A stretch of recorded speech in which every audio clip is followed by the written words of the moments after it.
زندگی میری فقط تیری رضا کے واسطے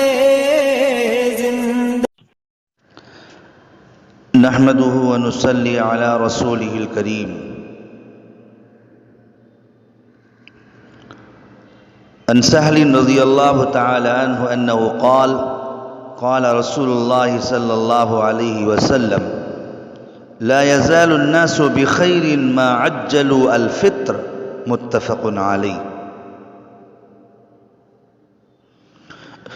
بزرگوں، دوستو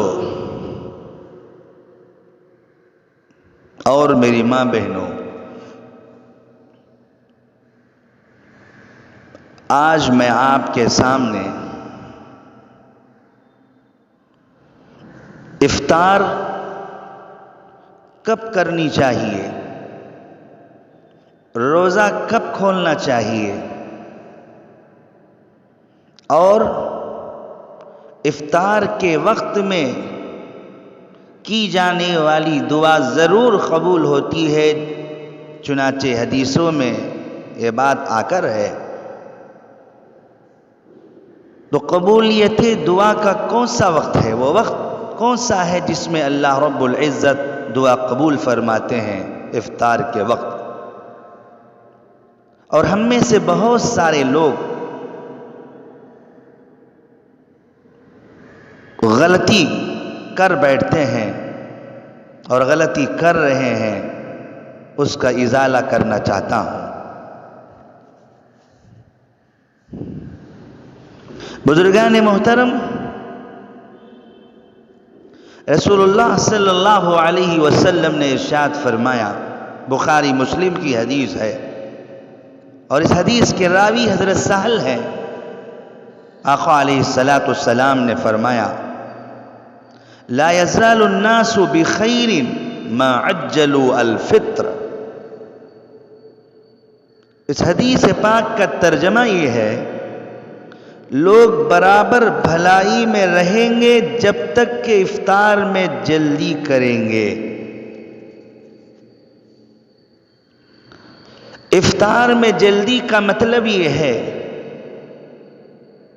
سورج ڈوب گیا، جیسے ہی روزہ کھولنے کا وقت ہوا تو وقت ہوتے ہی روزہ کھولنا چاہیے۔ غروب آفتاب کے بعد افطار کا وقت شروع ہو جاتا ہے، روزہ کھولنے کا وقت آ جاتا ہے، تو کسی بہانے سے اور کسی بھی وجہ سے تاخیر نہیں ہونی چاہیے، کیونکہ پیغمبر صلی اللہ علیہ وسلم صاف فرما رہے ہیں، افطار میں جب تک جلدی کرتے رہیں گے اس وقت تک لوگ بھلائی پر برابر رہیں گے۔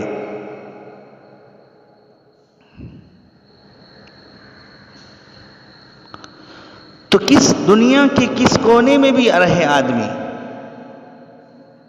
اور کسی بھی کام میں رہے، جیسے ہی روزہ کھولنے کا وقت ہو جاتا ہے، افطار کا وقت ہو جاتا ہے، تو فوراً روزہ کھولنا چاہیے، اگرچہ کہ اس کے پاس کھجور پانی وغیرہ کچھ نہیں ہے، صرف نمک ہے یا کوئی اور چیز ہے، اس کو کھا کر ہی روزہ کھولنا چاہیے، تاخیر نہیں کرنی چاہیے۔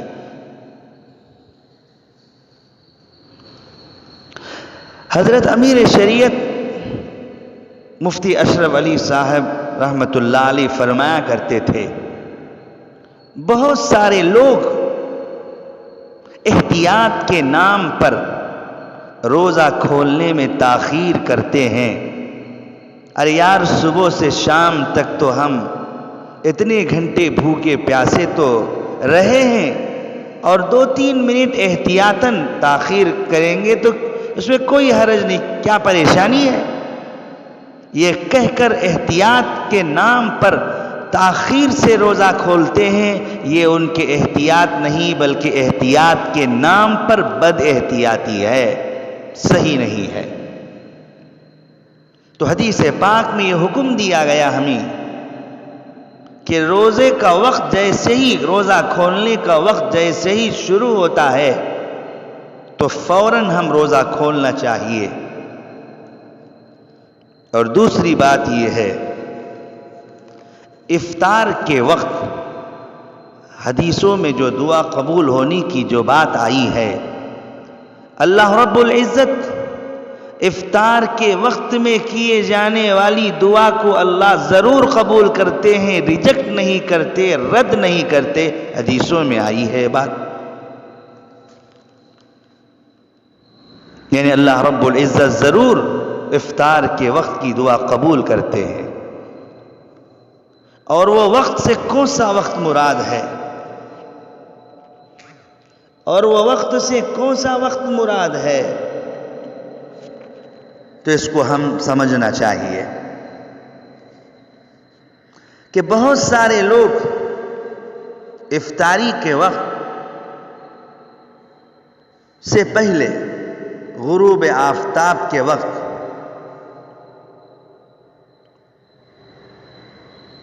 غروب آفتاب کے وقت افطاری سے 15-20 منٹ پہلے دسترخوان بچھاتے ہیں، تو اس پر سب کچھ رکھتے ہیں، گھروں کے اندر بھی، مسجدوں میں وغیرہ وغیرہ، اور لوگ بیٹھ جاتے ہیں۔ اور افطاری کے وقت آنے سے 10 منٹ پہلے، روزہ کھولنے سے 10 منٹ پہلے دعا مانگتے ہیں، اور دعا مانگ کر فارغ ہو جاتے ہیں، پھر باتیں کرنے لگ جاتے ہیں۔ پھر جب گھنٹی بجتی ہے یا مسجد سے مائک میں اعلان کیا جاتا ہے کہ روزہ کھولنے کا وقت آ چکا ہے، اب روزہ کھولو، افطار کا وقت ہو چکا ہے، یہ اعلان مسجد کے مائک سے جب ہونے لگتا ہے،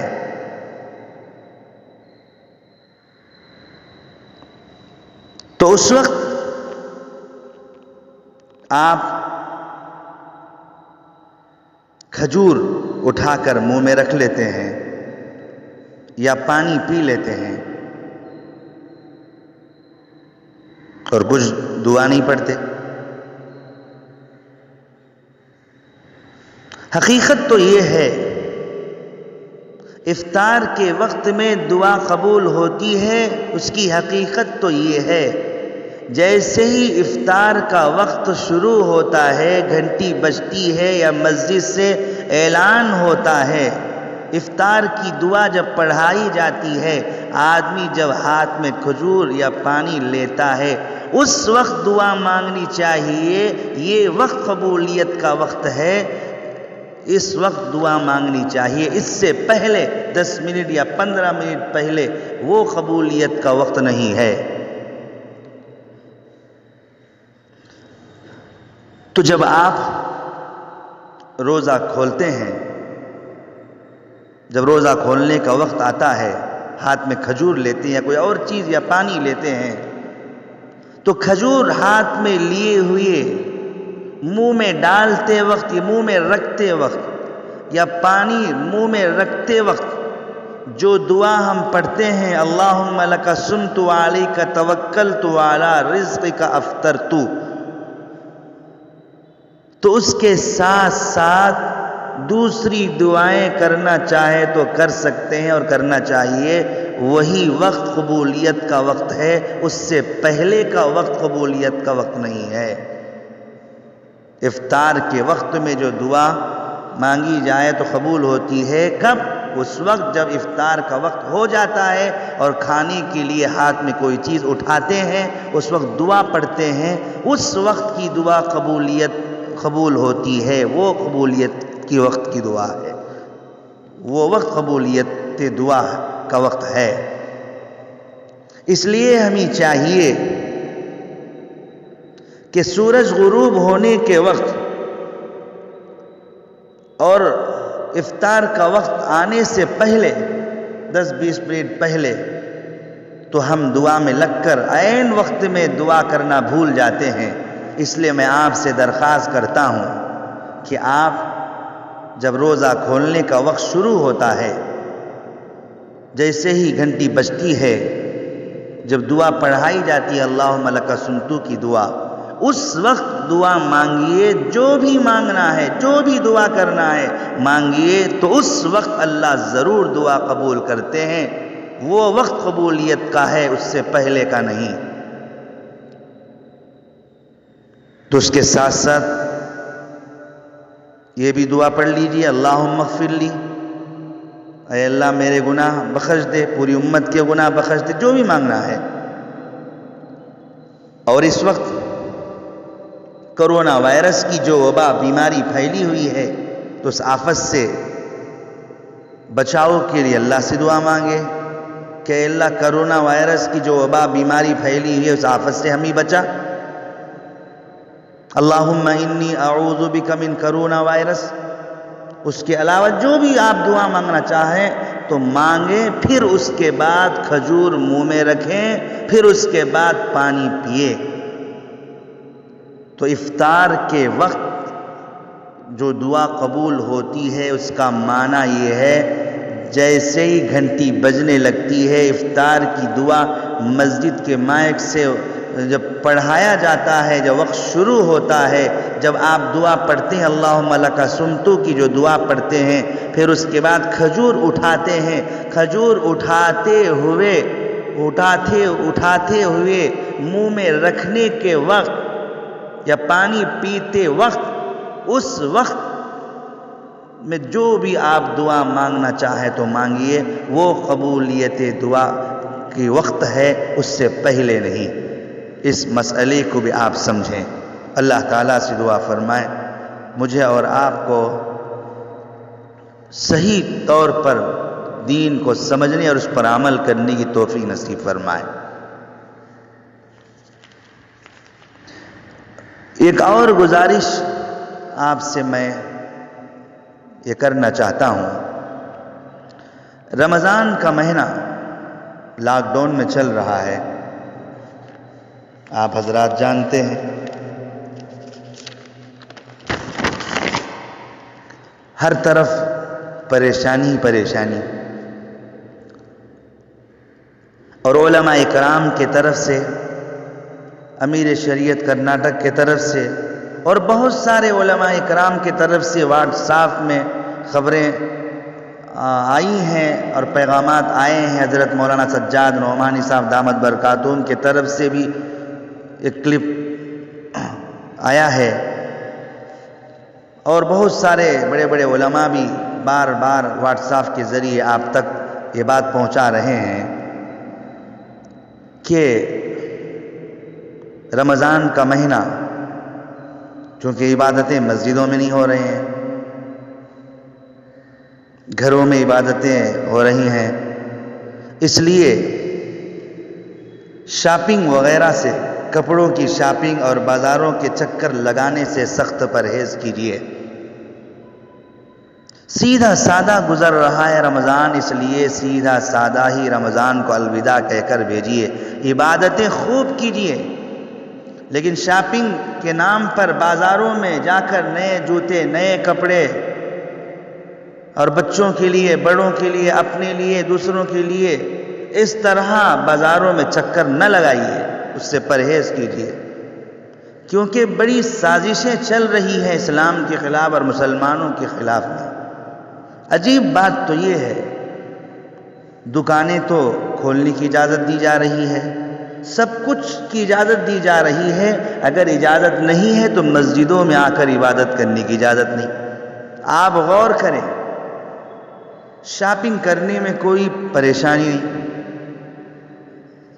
اور دکانوں میں جا کر چیزیں خریدنے میں کوئی پریشانی نہیں، تو اس کی طرف سے چھوٹ ہے۔ کیا اتنے لوگ، سووں کے لوگ بازاروں میں، دکانوں کے پاس جا کر شاپنگ کرتے ہیں، وہاں کورونا وائرس نہیں آتا، مسجدوں میں آ کر چند لوگ عبادت کرنے سے کورونا وائرس آ جائے گا؟ اس لیے جب ہم کو مسجدوں سے روکا گیا ہے، عبادت ہی مسجدوں میں نہیں ہو رہی ہے، گھروں میں عبادت کر رہے ہیں، تو اس لیے اللہ کے لیے، خدا کے لیے میں آپ سے درخواست کرتا ہوں، کوئی بھی اس سال اس رمضان میں قربانی، کوئی بھی بازاروں میں چکر لگانے سے سخت پرہیز کیجئے، اپنے گھروں کے اندر رہ کر عبادت کیجئے۔ اگر کوئی کسی چیز کی سخت ضرورت ہے تو آ کر لے کر چلے جائیے، ورنہ بیکار ادھر ادھر نہ گھومیے۔ اگر سمجھیں گے تو آپ کا فائدہ ہوگا، اگر نہیں سمجھیں گے تو پھر بڑی پریشانی اٹھانی ہوگی۔ جیسے رمضان کا مہینہ ختم ہوگا اور اس رمضان کے درمیان میں ہم دکانوں کے پاس جا کر بھیڑ بھاڑ کی شکل اختیار کریں گے تو پھر دکانوں کے پاس جا کر جمع غفیر ایک بہت بڑا مجمع جمع ہوگا، تو اس طرح کریں گے تو پھر بعد میں خدا نخواستہ کچھ گڑبڑ ہوگی تو پوری ذمہ داری مسلمانوں پر ٹھہرائی جائے گی اور مسلمانوں پر الزام لگایا جائے گا۔ اس لیے اکابر علماء جو فرما رہے ہیں، جو ہدایات دے رہے ہیں، ان ہدایات پر آپ عمل کیجئے کہ اس سے ان لوگوں کو فائدہ ہوگا، مسلمانوں کو نقصان ہوگا۔ اس لیے آپ سے عاجزانہ درخواست کی جاتی ہے کہ ہرگز اس سال شاپنگ وغیرہ نہ کریں، جوتے نئے نہ خریدیں، کپڑے نہ خریدیں، بلکہ سیدھے سادے طریقے سے رمضان کو منائیں، رمضان کو الوداع کہے تو بہت بڑا فائدہ ہوگا، ورنہ پھر نہیں سنو گے تو پھر بہت بڑا نقصان اٹھانا پڑے گا۔ اس لیے جو بڑے علماء ہیں ان کی باتوں پر آپ عمل کیجئے، ان کے باتوں پر آپ عمل کیجئے۔ ایک مثال کے ذریعے میں آپ کو سمجھاؤں گا، ایک چھوٹا سا حساب لگا لیں۔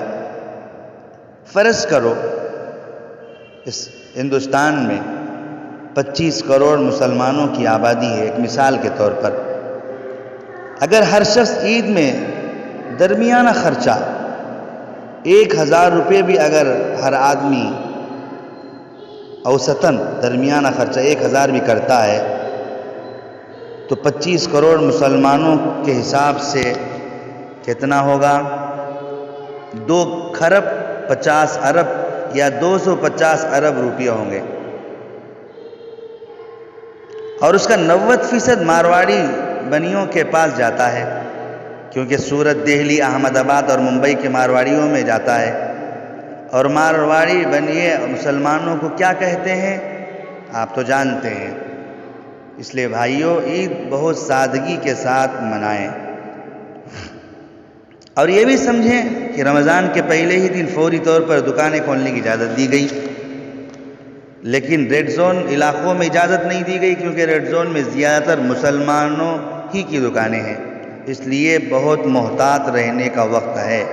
گاؤں شہر در شہر دکانیں اس لیے کھلوائی جا رہی ہیں کہ جو مال شاپنگ کے لیے بنیوں نے 3 ماہ پہلے اسٹاک کیا تھا وہ کسی طرح بک جائے، لیکن مسلمانوں اگلے 6 ماہ تک بہت خراب گزرنے والے ہیں، اگلے 6 ماہ، اور کیسے حالات آئیں گے پتہ نہیں۔ اس لیے آپ سوچ سمجھ کر کام کریں۔ اللہ تعالیٰ سے دعا فرمائیں، اللہ تعالیٰ مجھے اور آپ کو سمجھنے کی اور اکابر علماء نے جو ہدایات دی ہے ان ہدایات پر عمل کرنے کی توفیق نصیب فرمائیں۔